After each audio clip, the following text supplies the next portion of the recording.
मुख्यमंत्री देवेंद्र फडणवीस यांनी माणिकराव कोकाटे यांचा राजीनामा स्वीकारलेला आहे। आताच्या घडीची सगळ्यात महत्त्वाची अपडेट, माणिकराव कोकाटे यांनी राजीनामा दिलेला होता आणि तो राजीनामा आता मुख्यमंत्री देवेंद्र फडणवीस यांनी स्वीकारलेला आहे।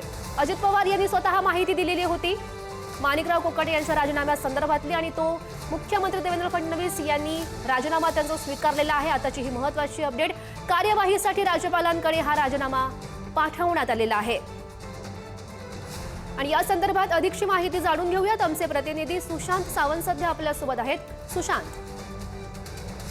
आपण जर बघितलं असेल तर मुख्यमंत्री देवेंद्र फडणवीस यांनी माणिकराव कोकाटे यांचा राजीनामा जो आहे तो स्वीकारलेला आहे आणि तो पुढील कार्यवाहीसाठी राज्यपालांकडे पाठवल्याची माहिती आता आपल्याला मुख्यमंत्री कार्यालयाकडून मिळालेली आहे। आपण जर बघितलं असेल तर काही वेळापूर्वी अजित पवार यांनी एक्स पोस्ट केली होती आणि माणिकराव कोकाटे यांनी मंत्रिपदाचा राजीनामा दिला असून अशी माहिती त्यांनी खऱ्या अर्थाने एक पोस्ट मध्ये दिली होती। त्यानंतर हा राजीनामा जो आहे तो मुख्यमंत्र्यांकडे सुपूर्द करण्यात आला आणि आता मुख्यमंत्री कार्यालयाकडून आपल्याला जी माहिती मिळते त्यानुसार मुख्यमंत्री देवेंद्र फडणवीस यांनी हा राजीनामा स्वीकारलेला आहे आणि पुढील कार्यवाहीसाठी राज्यपालांकडे पाठवलंय।